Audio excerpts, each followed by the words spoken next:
Halo semuanya, perkenalkan saya Putu Gede Surya Cipta Nugraha dan saya ucapkan selamat datang di mata kuliah Decision Super System pada pertemuan yang kelima.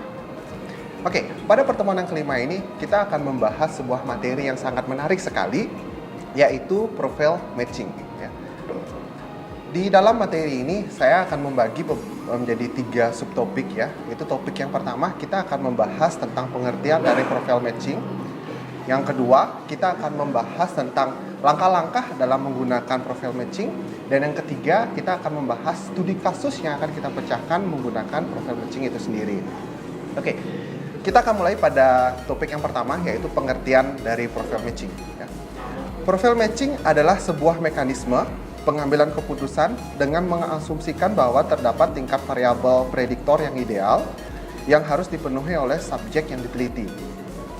Sebagai contoh penerapan dari profile matching itu sendiri, seperti evaluasi kinerja karyawan untuk promosi jabatan. Dalam proses profile matching, secara garis besar merupakan proses untuk membandingkan antara kompetensi individu ke dalam kompetensi jabatan, sehingga dapat diketahui perbedaan kompetensinya yang kita sebut dengan GAP atau gap. Jadi, semakin kecil gap yang dihasilkan, maka bobot nilainya akan semakin besar, yang berarti memiliki peluang besar untuk karyawan menempati posisi tersebut. Dalam profile matching itu sendiri, di sini sudah ada tabel dari gap ya. Nah, dari tabel ini nanti kita akan melakukan proses konversi. Nah, saya sebutkan aja, seandainya nanti nilai gapnya itu adalah 0, jadi nilai bobotnya adalah 6. Nah, itu memberikan arti apa? Nah, artinya adalah tidak ada gap atau kompetensi karyawan tersebut sesuai dengan yang dibutuhkan. Misalkan nilai gapnya adalah 1, nah maka nilai bobotnya adalah 5,5. Nah, itu berarti seperti apa? Itu artinya kompetensi individu kelebihan 1 tingkat atau 1 level. Nah, seperti itu ya penjelasan dari tabel dari GAP yang sudah dipaparkan. Selanjutnya kita akan membahas kelebihan dan kekurangan dari profile matching. Ya. Jadi yang pertama kita akan membahas kelebihannya terlebih dahulu. Nah, kelebihan dari profile matching ini sini ada 3. Yang pertama, metode profile matching merupakan sebuah metode yang paling tepat digunakan dalam proses membandingkan antar kompetensi individu ke dalam kompetensi suatu jabatan, sehingga dapat diketahui perbedaan kompetensinya.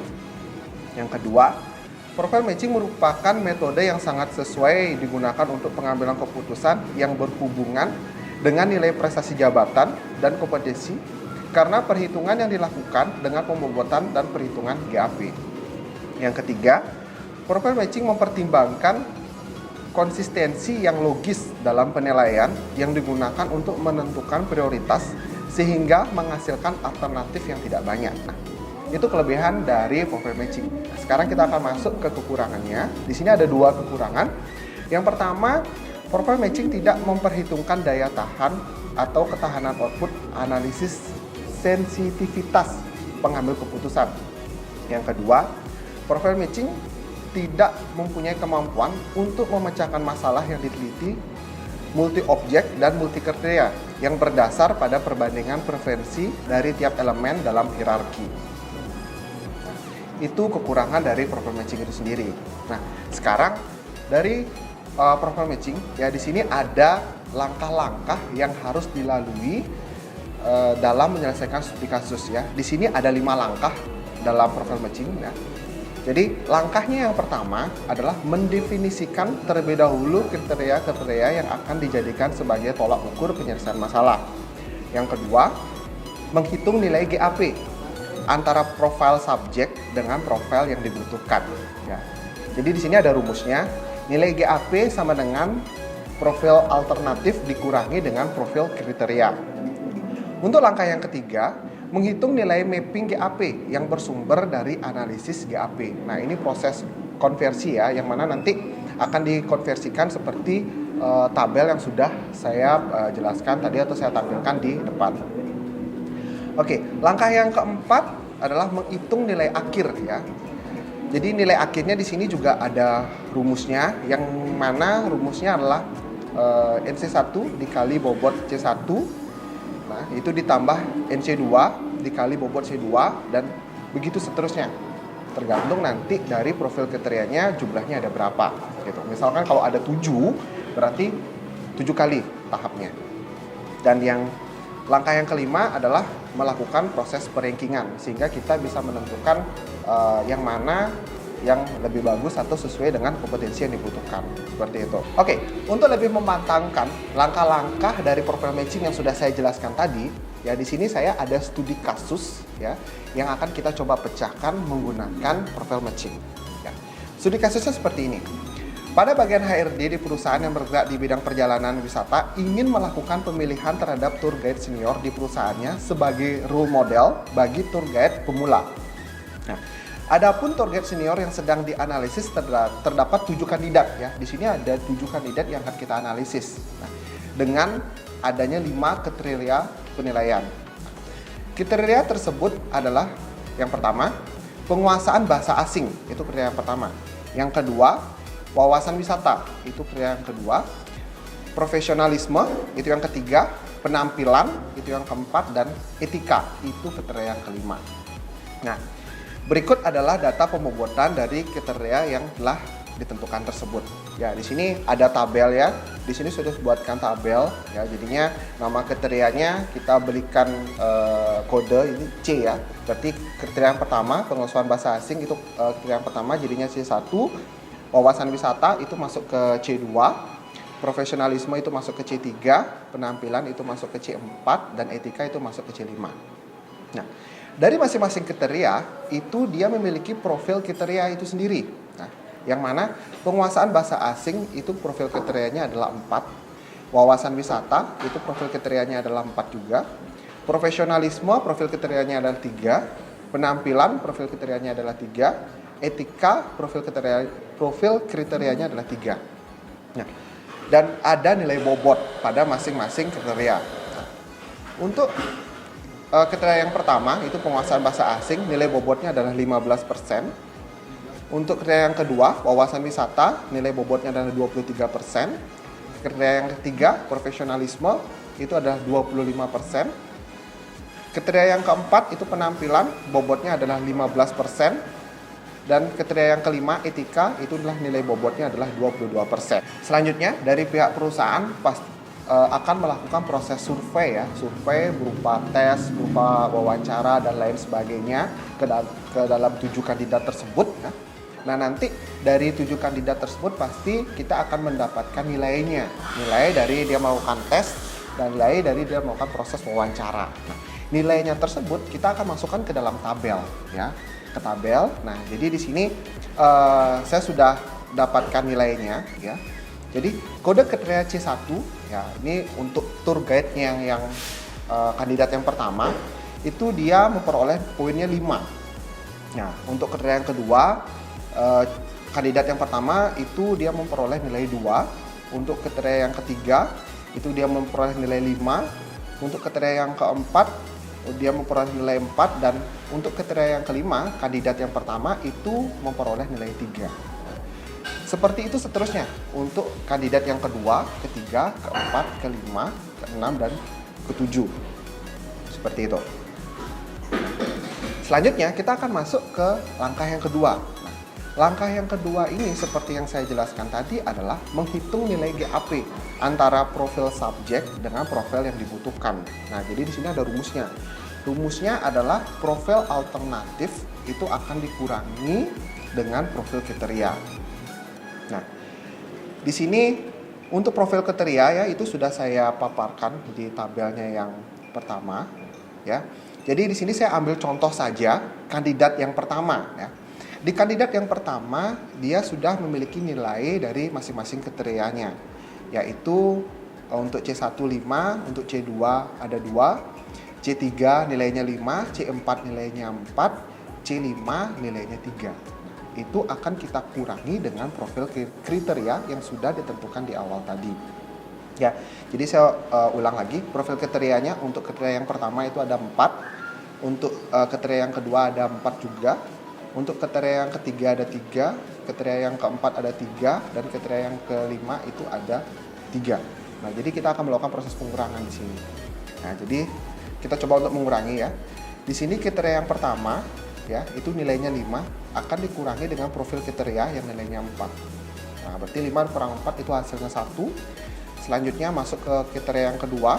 Di sini poinnya 2, profil kriterianya adalah 4. Nah, jadi 2 dikurang 4 itu hasilnya min 2. Kita masuk ke kriteria yang ketiga. Itu kandidat yang pertama memperoleh nilai 5, akan kita kurangi dengan profil kriteria, nilainya 3, berarti 5 dikurangi 3 itu hasilnya 2. Selanjutnya kita akan masuk ke kriteria yang keempat di kandidat yang pertama, itu nilainya adalah 4, dikurangi dengan profil kriteria, di sini 3, berarti 4 dikurangi 3, itu hasilnya adalah 1. Dan untuk kriteria yang kelima, dalam kandidat yang pertama, itu nilainya adalah 3, akan dikurangi dengan profil kriteria yang nilainya 3 juga, berarti 3 dikurang 3 itulah 0.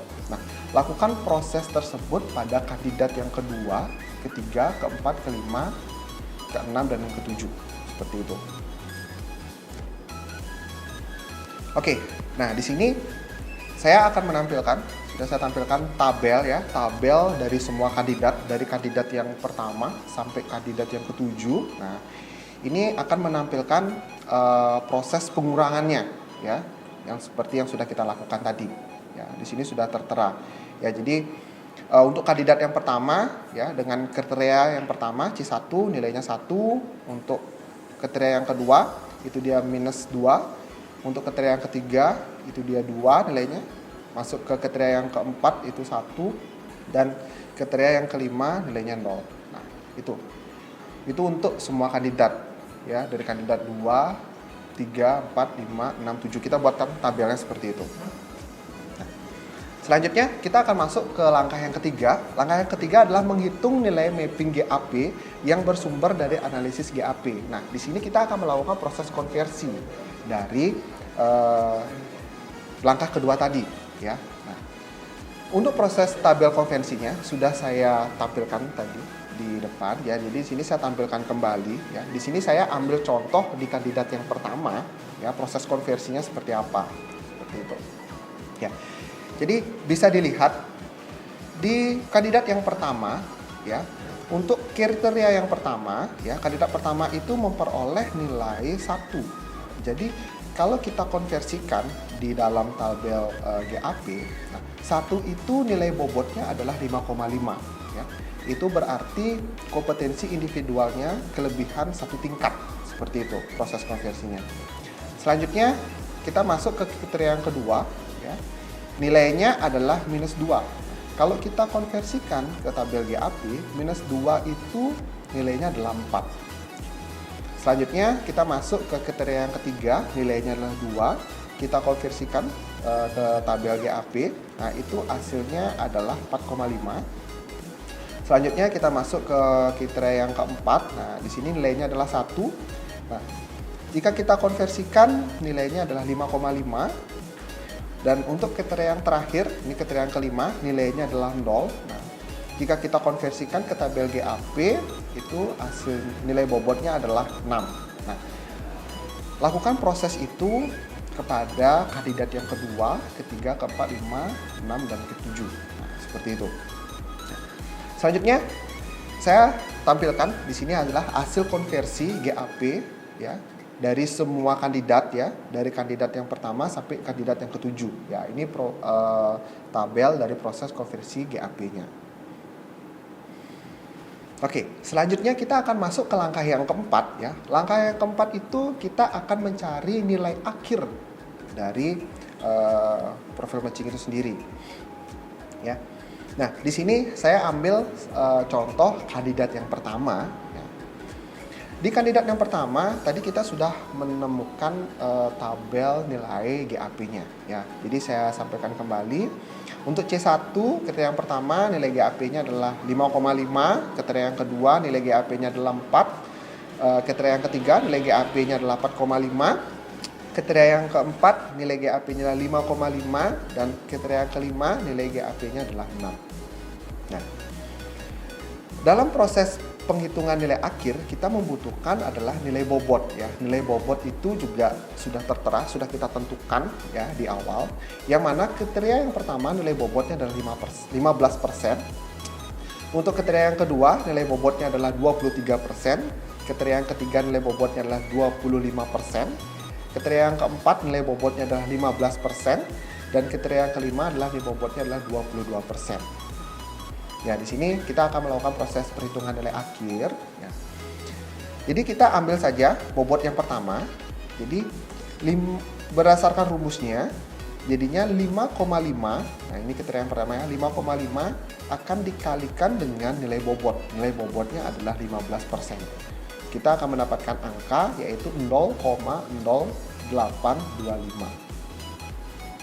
Selanjutnya, kita masuk ke kriteria yang kedua, yaitu nilai GP-nya 4 dikalikan dengan nilai bobot. Nilai bobotnya adalah 23%, dan kita akan mendapatkan angka yaitu 0,92. Selanjutnya, untuk kriteria yang ketiga, nilainya adalah 4,5 dikalikan nilai bobot yaitu 25%. Kita akan mendapatkan nilai 1,125. Selanjutnya, di kriteria yang keempat nilainya adalah 5,5 dikali nilai bobot yaitu 15%. Nah, itu hasilnya adalah 0,825. Selanjutnya, kriteria yang kelima di sini nilainya adalah 6 dikali 22% nilai bobot. Nah, itu hasilnya adalah 1,32. Jadi dari semua hasil itu kita akan jumlahkan ya. Jadi yang pertama adalah 0,825 ditambah 0,92 ditambah 1,125 ditambah 0,825 ditambah 1,32. Yang hasilnya adalah 5,015. Lakukan proses perhitungan tersebut kepada kandidat yang kedua sampai dengan kandidat yang ketujuh, seperti itu. Nah, di sini saya sudah tampilkan ya, di sini sudah dilakukan proses perhitungan. Sekarang kita akan masuk ke tahap yang kelima, yaitu melakukan proses perankingan ya. Jadi di sebelah kiri saya ini sudah saya tampilkan untuk tabel ya, yang mana tadi kita sudah menghitung nilai akhirnya ya. Di sini sudah saya ranking. Nah, saya sampaikan kembali. Jadi untuk kandidat yang pertama dia mendapatkan nilai akhir 5,015 ya. Untuk kandidat yang kedua mendapatkan nilai akhir 4,860. Kandidat yang ketiga mendapatkan nilai akhir 4,860 dan kandidat yang keempat mendapatkan nilai akhir 5,520. Kandidat yang kelima mendapatkan nilai akhir 5,155. Kandidat yang keenam mendapatkan nilai akhir 4,895 dan kandidat yang ketujuh mendapatkan nilai akhir 5,175. Oke, tadi kita sudah melakukan perhitungan nilai akhir ya.